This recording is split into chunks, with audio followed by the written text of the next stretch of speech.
सुदामा जी महाराज ने महलों में प्रवेश नहीं किया। रात्रि में द्वार पे ही रुक गए। अर्धरात्रि का समय सुदामा जी को स्वप्न आया, रे सुदामा, जिस वैभव को तू अपना मान रहे है ना, वो तेरा नहीं। वैभव मैंने इसलिए दिया कि अगर तेरे राज्य में कभी, तेरी पुरी में कभी अकाल पड़ जाए, विपन्नता आ जाए, तो इस वैभव के द्वारा तू प्रजा का पालन करना। इसलिए वैभव मैंने तुम्हें दिया। सुदामा ने उस वैभव को स्वीकार किया। सुदामा जी के कथा जीवन में हमें यही शिक्षा देती है कि हम कभी किसी के धन का हरण न करें। प्रयास करें कि हम जितना हमसे हो सके परिश्रम के द्वारा अपना वैभव एकत्रित करें।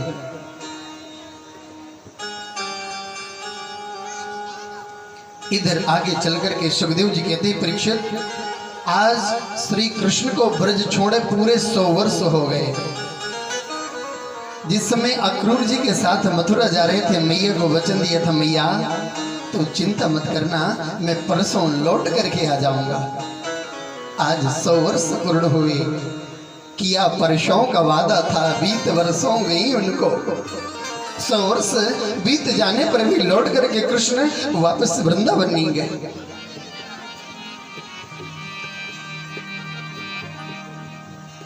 कुरुक्षेत्र का सुंदर मेला लगा हुआ है। सूर्य ग्रहण के समय कुरुक्षेत्र में बड़ा अद्भुत मेला लगता है। और कहते हैं जो व्यक्ति सूर्य ग्रहण के समय कुरुक्षेत्र में उस सरोवर में कुंड में स्नान करता है, उसके जीवन के पाप नष्ट हो जाते हैं। आज उसी मेले में कुरुक्षेत्र में पांडव आदि कृष्ण पूरे परिकर को लेकर के, कुंती, द्रौपदी सब उस मेले में आए हुए हैं। नंद बाबा, मैया यशोदा सभी आए हैं। आज जैसे ही मैया यशोदा को पता लगा कि मेरा कन्हैया भी इस मेले में आया है,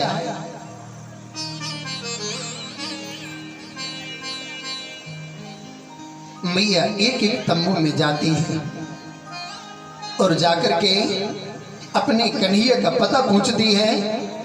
कोई मेरे कन्हैया का पता बताएगा? ऐसे पूछते पूछते मैया जाकर के कन्हैया के बगल वाले तंबू में पहुंची और जैसे पूछा कि मेरे कन्हैया का कोई पता बताएगा।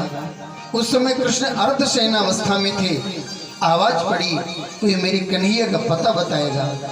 कृष्ण समझ गए कि मेरी मैया यशोदा के सिवा मुझे और कन्हैया कह कौन सकता है। तुरंत उठ करके दौड़े, बाहर आकर के देखा मैया खड़ी हुई है। मैया के चरणों में गिर पड़े। मैया ने कन्हैया को उठाया, सीने से लगाया, कन्हैया तेरा ये परसों कितना बड़ा है। मेरी आंखों के ये ज्योति समाप्त हो गई तेरी राह को निहारते निहारते, लेकिन वो तेरा बरसों नहीं आया।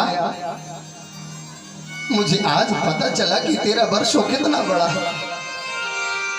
कन्हैया मुझसे कहा तो कहा, अब किसी से परसों की बात मत कहना, वो कब तक तेरी प्रतीक्षा करेगा। मैया को लेकर के तंबू में आए। शिव ने मैया को प्रणाम किया, आशीर्वाद लिया है। आज कृष्ण पत्नियों के मन में भाव जागृत हुआ कि हम किशोरी राधा जी का दर्शन करना चाहते हैं। आज्ञा ली, भगवान से आज्ञा लेकर जब दशरथ को जाने लगे, प्रभु ने देखा कि तो खाली हाथ जा रही है। और शास्त्र कहता है कि जब अपने से बड़े के पास मिलने जाए तो खाली हाथ नहीं। प्रभु के भोग लगाने के लिए एक लोटे में, एक पात्र में गरम गरम गाय का दूध आया था। प्रभु ने जब देखा वही पात्र सौंप दिया कि हमारी तरफ से किशोरी जी को भेंट कर देना। आज जैसे ये कृष्ण पत्नियां पहुंची किशोरी राधा जी के दर्शन के लिए, उनको प्रणाम किया और प्रणाम करके कहने लगी, किशोरी जी जब हम आपके दर्शन के लिए आ रही थी तो प्रभु ने आपको भेंट भेजी है। इतना सुनते ही किशोरी जी ने तुरंत उस पात्र को हाथ से छीन लिया, गरम गरम दूध एक ही सांस में पान किया। और जैसे ही किशोरी जी ने उस गरम दूध का पान किया, प्रभु के पैरों में छाले आ गए। कृष्ण पत्नियां जब लौट करके आई, प्रभु को प्रणाम किया, देखा भगवान के पैरों में छाले आ रहे हैं।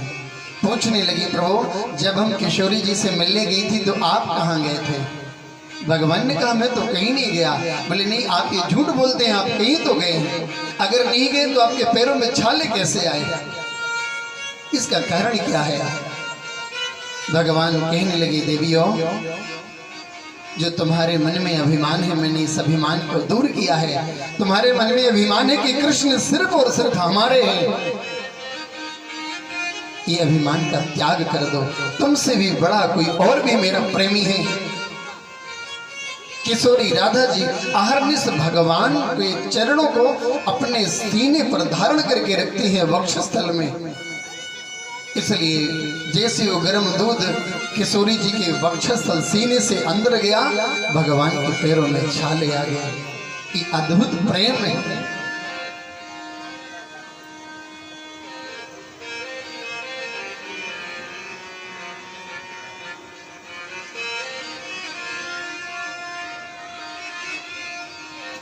सुखदेव जी वर्णन करते हैं, राजन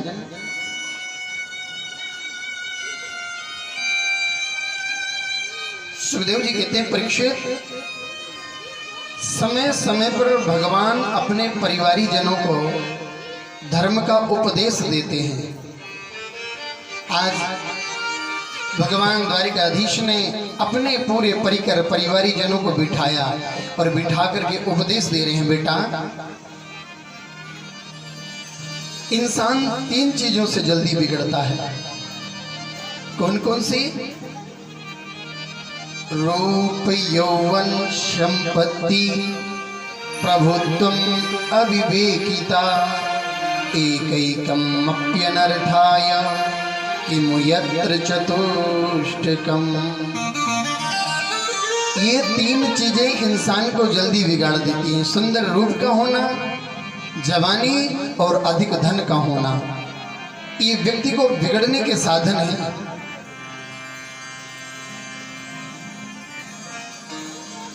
बेटा कभी संतों से मजाक मत करना, उनका उपहास नहीं करना, उनकी निंदा नहीं करना। आज भगवान अपने बालकों को बिठा करके और संतों की प्रशंसा करने लगे। अरे बेटा, जिन जगह पर संतों के चरण पड़ते हैं ना, वहां हम अपना माथा रख देते हैं कि संतों के चरणों में कष्ट न हो, कंकड़ न लगे। आज अपने परिवारी जनों को बिठा करके भगवान संतों की महिमा का गान करने लगे। ये संतों की प्रशंसा सुनते सुनते बालकों के मन में ये भाव आया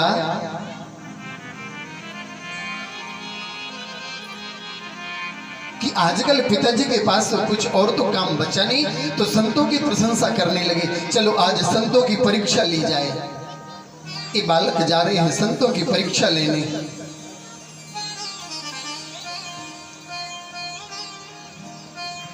जो भगवान की जाम्बवती नाम की पत्नी थी ना, उसका एक बेटा था, उसका नाम था सांबो।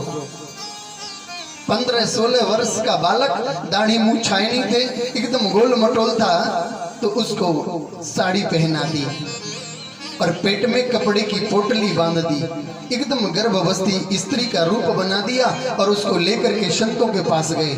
और जाकर के जैसे ही संतों के पास गए, संतों ने पूछा, बेटा आज आना कैसे हुआ?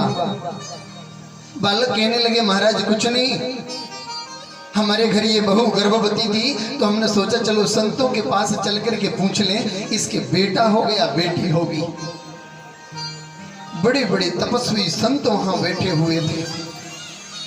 विश्वामित्रोऽसितो कंडो दुर्वासा भृगु अंगिरा कश्यपो वामदेवत्री वसिष्ठो नारदादया। विश्वामित्र, अत्रि, वशिष्ठ, कंडु, भृगु, दुर्वासा बड़े बड़े ऋषि वहां बैठे हुए थे। जैसे ही इन बालकों ने कहा कि महाराज ये बहू गर्भवती, हम पूछने आए कि बेटा होगा कि बेटी। दुर्वासा जी उठ करके खड़े हुए, बोले मैं बताऊं क्या होगा? बोले महाराज आप ही बताओ।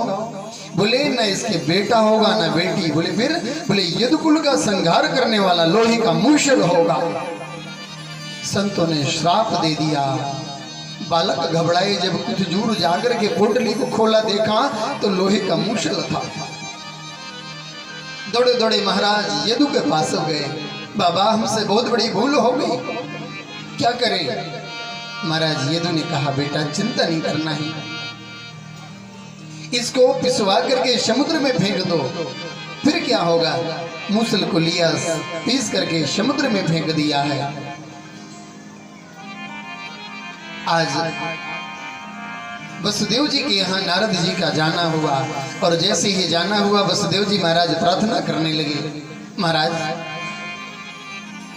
ये मानव का शरीर बड़ा दुर्लभ है, ये मानव देह भी सहज नहीं प्राप्त होती। जब जीव के जन्म जन्मांतरों के पुण्य एकत्रित होते हैं तब ये मानव का शरीर प्राप्त होता है। जाना हो तो चले जाओ, कोई बात नहीं, हाँ बदल लो, कपड़े बदल लो, चले जाओ। हो गया।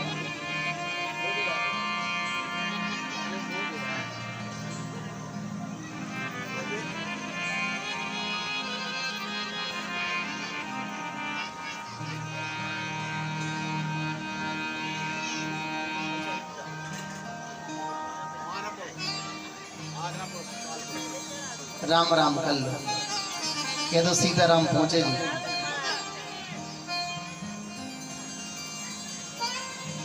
जो डंडा मार दो थोड़ी आशीर्वाद।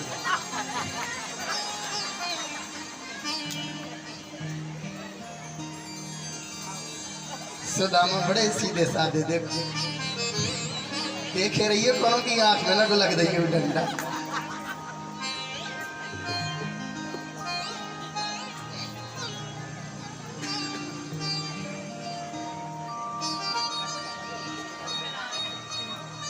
वसुदेव जी महाराज ने निवेदन किया है नारद जी से कि हे महाराज,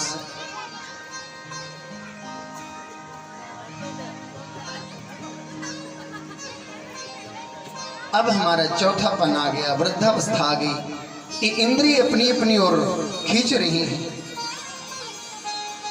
मन रोके रुकता नहीं है, अब क्या करें? महाराज मुझसे बड़ा भाग्यशाली कौन होगा जिनके घर कृष्ण बलराम जैसे बालकों का जन्म हुआ। मैं एक नहीं दो दो प्रियों का राज्य सुख मिला, मथुरा और द्वारिका। और उससे भी बड़ी बात कि आप जैसे संतों का यदा कदा हमारे घर आना हुआ।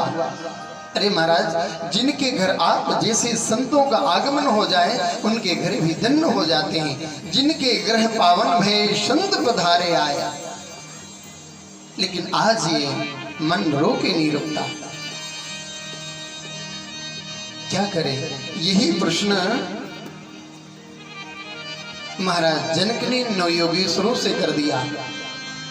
जनक जी कहने लगे महाराज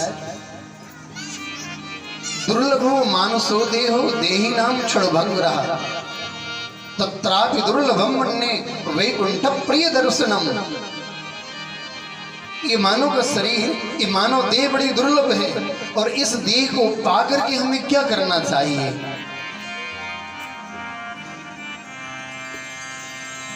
इधर महाराज परीक्षित ने सुखदेव जी से प्रश्न कर दिया कि गुरुदेव ये भागवत क्या है? मैं इन 7 दिनों से भागवत शब्द को सुनते चले आ रहा हूं। भागवत, ये भागवत क्या है? सुखदेव जी कहते राजन, ये वही भागवता प्रोक्ता उपाया ह्यात्मलब्धये अंजात पुंसां विदुषां विद्धि भाग्यवतान् हितान्। बोले भगवान ने आत्म कल्याण के लिए जो प्रथम उपदेश किया उसी का नाम भागवत है। बोले इसका प्रारंभ कहां से होता है? संबंध से, मध्य समर्पण में। इसका प्रारंभ है विश्वास से, मध्य संबंध और अंत में समर्पण हो जाता है। यही प्रश्न अर्जुन से कृष्ण कर रहे हैं कि अर्जुन, अगर अपने जीवन का कल्याण चाहते हो, भला चाहते हो, तो अपने जीवन में तुम जो कुछ भी करो मन कर्म वाणी के द्वारा, यत करोसि यदस्नासि यज्जहोसि ददासि यत् मयि अर्पित मनो बुद्धि ययात्वाशं प्रसीदति। मन कर्म वाणी से जो कुछ भी करो, बस मन में भाव ये रहे कि प्रभु हम आपका कर रहे हैं, अपने लिए नहीं। और जिस दिन हमारे अंदर ये भाव हो जाएगा कि हम भगवान का कर रहे हैं, उस दिन हमारा कुछ बिगड़ नहीं सकता, सब भगवान का होगा।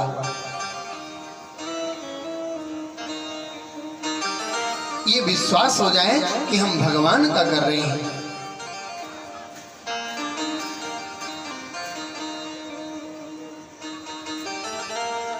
दो प्रकार की भक्ति बताई, एक सकाम एक निष्काम।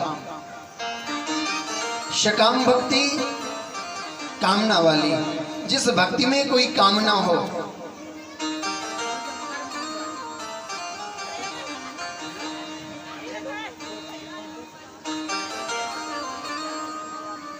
जो भक्ति कोई संकल्प करके की जाए उसका नाम है सकाम, कामना वाली भक्ति।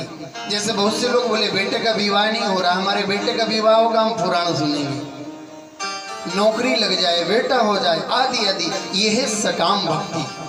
और निष्काम, जिसमें किसी भी प्रकार की कोई कामना ना हो, कामनाओं से रहित भक्ति निष्काम भक्ति है। एक गांव में भगवान की कथा हो रही थी। पंडित जी महाराज रोजाना कथा करते, तो ये तो पंडित जी का, व्यास जी का नियम होता है कि जब भागवत जी की कथा प्रारंभ होगी तो भगवान का संकीर्तन, और जब विराम होगी तो भगवान का संकीर्तन। तो जैसे ही पंडित जी आकर के व्यास गद्दी पर विराजते, संकीर्तन प्रारंभ हो जाता। कालिय मर्दन कंसनि कंदन देवकी नंदन तौ शरणम। कालिय मर्दन कंसनि कंदन देवकी नंदन तौ शरणम। कालिय मर्दन कंसनि कंदन देवकी नंदन तौ शरणम। कालिय मर्दन कंसनि कंदन देवकी नंदन तौ शरणम। कालिय मर्दन कंसनि कंदन देवकी नंदन तौ शरणम। कालिय मर्दन कंसनि कंदन देवकी नंदन तौ शरणम। अब ये पंडित जी का संकीर्तन चालू हो जाए, आकर के बैठे, कथा से पूर्व संकीर्तन। और जब संकीर्तन पूर्ण हुआ, कथा प्रारंभ हुई, तो पंडित जी बोले कि इस कथा में आए हुए जो व्यक्ति भगवान का संकीर्तन नहीं करेंगे वो अगले जन्म में गूंगे हो जाएंगे। और दूसरी बात थोड़ी देर में फिर बोले पत्नी को अपने पति का नाम नहीं लेना चाहिए। जो पत्नी अपने पति का नाम लेती है उसको नरक जाना पड़ता है। तो अब इनका जो संकीर्तन था ना पंडित जी का, कालिय मर्दन कंसनि कंदन देवकी नंदन तौ शरणम। कालिय मर्दन कंसनि कंदन देवकी नंदन तौ शरणम। अब ये जैसे बेटे देवकी नंदन तौ शरणम, देवकी नंदन तौ शरणम, देवकी नंदन तौ शरणम, देवकी नंदन तौ शरणम।